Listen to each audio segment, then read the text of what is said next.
बोलो जयकारा बोल मेरे श्री गुरु महाराज की जय। आज का शीर्षक है सराकर और निराकार। संसार के अंदर कुदरत की दो शक्तियां काम करती हैं, एक माया, दूसरी भक्ति। ये दोनों ही साथ साथ चलती रहती हैं। जिस प्रकार अग्नि और पानी का भिन्न भिन्न प्रभाव होता है, अग्नि का प्रभाव है तपश देना तथा पानी का प्रभाव है ठंडक पहुंचाना, इसी प्रकार माया और भक्ति का भी अपना अपना भिन्न भिन्न प्रभाव है। माया के असर से बेचैनी तथा अशांति बढ़ती है और भक्ति के असर से ठंडक और शांति पैदा होती है। कुदरत की यह दोनों शक्तियां हर समय और हर स्थान पर अपना अपना काम करती रहती हैं, परंतु यह बात भी हमें याद रखनी चाहिए कि माया बेवफा है और भक्ति वफादार है। जीवन पर्यंत माया इस जीव को यह लालच देकर कि मैं तेरी हूँ अपने जाल में फंसाए रखती है, परंतु बनती उसकी फिर भी नहीं है और अंत में साथ भी छोड़ जाती है। लेकिन भक्ति ऐसी नहीं है, वह कभी भी साथ नहीं छोड़ती। सब लोग जानते हैं कि अंत समय जब मनुष्य हर तरफ से निराश हो जाता है तो फिर भक्ति की शरण में आता है। आसपास बैठे हुए लोग भी यही कहते हैं, भाई इसे भगवान की याद दिलाओ, राम नाम का उच्चारण कराओ, कुछ दान पुण्य कराओ इत्यादि। इससे सिद्ध होता है कि भक्ति अंत समय साथ देने वाली है। इसी प्रकार की घटनाएं हम अनेक बार अपने आंखों से देखते हैं। यानी भक्ति का प्रभाव केवल इस लोक में ही नहीं बल्कि परलोक में भी जीव को शांति और ठंडक देता रहता है। साथ ही यह बात भी समझने योग्य है कि माया का काम जीव को संसार के बंधन में बांधना है और भक्ति का काम संसार के बंधन से मुक्त करना है। माया जीव को फंसाती है और भक्ति छुड़ाती है। भक्ति के सहायक दयाल हैं और माया का साथी काल है। अब जीव को स्वयं ही सोचना चाहिए कि उसका छुटकारा किस मार्ग पे चलने से हो सकता है। यह ठीक है कि भगवान दयाल स्वरूप है, परंतु पापी को दंड देने के लिए उनको काल रूप धारण करना पड़ता है, यानी कानून के अनुसार चलना पड़ता है। कानून का काम तो न्याय करना है। कुदरती अदालत में कोई जैसा कर्म करता है वैसा फल पाता है। छोटा हो या बड़ा, राजा हो या रंक, ब्राह्मण हो या शूद्र, स्त्री हो या पुरुष, कानून किसी का भी पक्षपात नहीं करता। वह तो सबको कर्मानुसार फल देता है। ऐसा विचार कर जो विचारमान पुरुष है वे संसार को दुखरूप जानकर सदा भगवान का भजन करते हैं। भगवान के दो स्वरूप है, एक निर्गुण निराकार जो सर्वव्यापक है, दूसरा सरगुण साकार यानी मनुष्य रूप। वास्तव में यह दोनों एक ही हैं, इनमें भिन्न भिन्न भेद नहीं, परंतु संसार का प्रबंध चलाने के लिए भगवान को दोनों रूपों से काम लेना पड़ता है। निराकार न्यायकारी है, वह न्याय करता है, और साकार दयालु है, वह बख्श देता है। जैसे किसी राजा के राज्य में उसकी कोई भी अदालत किसी अपराधी को मुआफ नहीं कर सकती, लेकिन यह अधिकार राजा को तो है, वह अगर चाहे तो अपराधी को बख्श भी दे, लेकिन जिस वक्त अपराधी बख्शीश का अधिकारी बन जाए, यह शर्त है, तब तो सब दोष मुआफ हो सकते हैं। और यथार्थ भी यही है कि उसके सिवाय जीव का कर्म बंधन से छुटकारा हो ही नहीं सकता। एक बार दोबारा पढ़ेंगे इसको। वह राजा अगर चाहे तो अपराधी को बख्श भी दे, लेकिन जिस वक्त अपराधी बख्शीश का अधिकारी बन जाए, यह शर्त है, तब तो सब दोष मुआफ हो सकते हैं। और यथार्थ भी यही है कि इसके सिवाय जीव का कर्म बंधन से छुटकारा हो ही नहीं सकता। विचारने योग्य बात यह है कि न्याय करते समय भगवान निराकार रूप होते हैं और बख्शते समय वे साकार रूप धारण करते हैं। यह नियम है। इस दृष्टिकोण से अपराधी के लिए तो बख्श देने वाला रूप ही विशेष समझा जाएगा। एक बात तो यह है। दूसरी बात यह है कि हमजीन्स का हमजीन्स से साथ प्यार होता है। साकार रूप भगवान हमारा हमजीन्स है। हमारे अवगुणों को माफ करने के लिए उसको भी हमारा रूप धारण करना पड़ता है, ताकि हम उनके चरणों से साथ प्यार का रिश्ता बांध सके। बंधन को बंधन काटता है। जिस वक्त हम उनके प्रेम बंधन में आ जाएंगे, तब संसार के बंधन आप से आप कट जाएंगे। भगवान श्री रामचंद्र जी महाराज अपने भाई लक्ष्मण जी को उपदेश कर कह रहे हैं,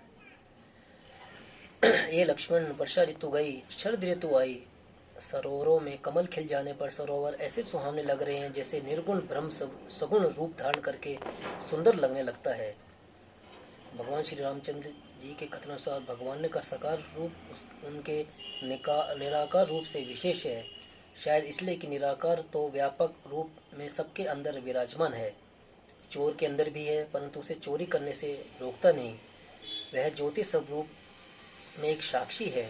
जैसे एक मकान के कमरे में दीपक जल रहा है, उस दीपक की रोशनी में मनुष्य चाहे पाप करे या धर्म करे, वह रोशनी किसी को कुछ नहीं कहती, बल्कि दोनों काम में सहायता देती है। ऐसे ही निराकार भगवान हमारे अंदर होता हुआ न हमको बुराई से मना करता है, न भलाई करने की प्रेरणा देता है। उसका काम केवल देखने का है, वह एक तरह का साक्षी है। यही कारण है कि निराकार रूप के अंदर होते हुए यही कारण है कि निराकार रूप के अंदर होते हुए भी लोग पाप कर्म करते हैं, परंतु साकार रूप तो ऐसा नहीं।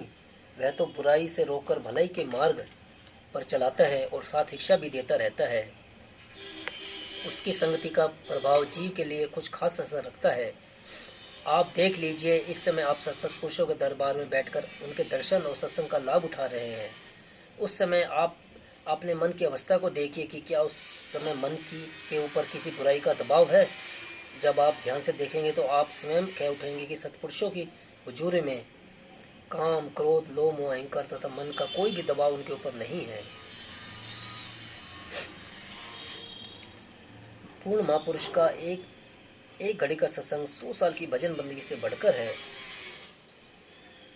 जो लोग जीवन मुक्त तथा ब्रह्म पुराण अर्थात सदा समाधि अवस्था में मग्न रहते हैं, वे भी भगवान की कथा और सत्संग सुनने के लिए समय उस समाधि अवस्था को त्याग देते हैं, क्योंकि महापुरुष के सत्संग की बड़ी महिमा है। जो लोग सत्संग सुनने में रुचि नहीं देते, उनके हृदय पत्थर के समान कठोर समझने चाहिए।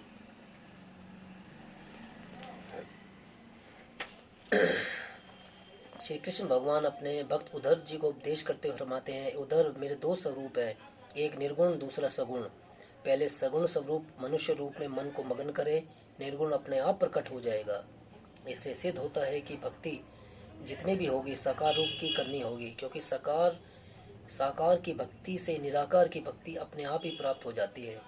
जैसे धरती खोदने से पानी अपने आप निकल जाता है, मेहनत जितनी होती है धरती खोदने पर होती है, खर्चा जितना आता है धरती खोदने पर आता है। जब धरती पूर्ण रूप से खुद जाती है तो पानी अपने आप मिल जाता है। उसकी प्राप्ति के लिए कुछ विशेष साधन नहीं करना पड़ता।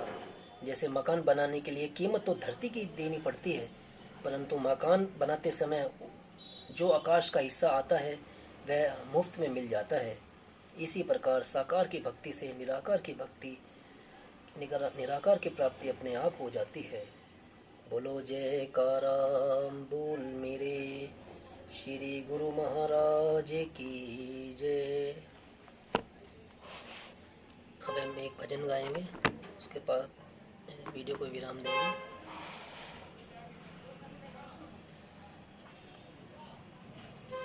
भजन से पहले हम 2-3 मिनट के लिए थोड़ा गुरु जी का ध्यान करेंगे। जो हमें गुरु जी ने शब्द मंत्र दिए हैं उसको मनी हम जाप करेंगे। और जिन भक्तों को भी मंत्र नहीं मिला है तो अपने आती जाती सांसों पर ध्यान देंगे।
बोलो जयकारा बोल मेरे श्री गुरु महाराज की जय।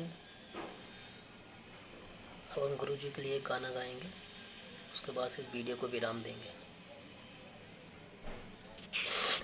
तुम यार हो हमारे, दिलदार हो हमारे, हमसे मिला करो, हमसे मिला करो। कोई शिकवा अगर हो और शिकायत अगर हो, हमसे गिला करो, हमसे गिला करो। तुम यार हो हमारे, दिलदार हो हमारे, हमसे मिला करो, हमसे मिला करो। कोई शिकवा अगर हो, शिकायत अगर हो, हमसे गिला करो, हमसे गिला करो। जा मैंने तुमसे ही प्यार किया है, हाँ मैंने तुमसे ही प्यार किया है। तुम यार हो हमारे, दिलदार हो हमारे, हमसे मिला करो, हमसे मिला करो। छा रही है खुमारी, बढ़ रही बेकरारी, यूं न हंसा करो, तुम यूं न हंसा करो। कोई शिकवा अगर हो और शिकायत अगर हो, हमसे गिला करो, हमसे गिला करो। तुम यार हो हमारे, दिलदार हो हमारे, हमसे मिला करो, हमसे मिला करो। मेरी जान पास आके बोल दो मुस्कुरा के, चुप न रहा करो, तुम चुप न रहा करो। मेरे गुरुवर पास आके बोल दो मुस्कुरा के, चुप न रहा करो, चुप न रहा करो।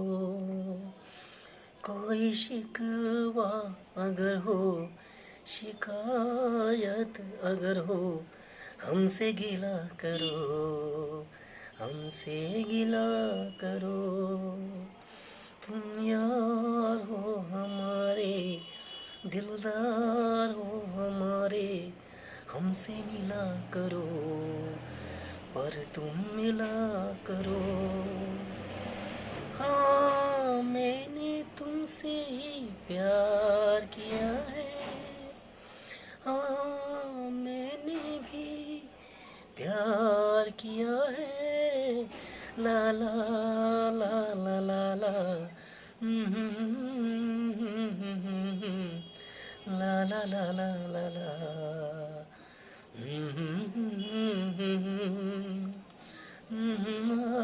ला ला ला ला।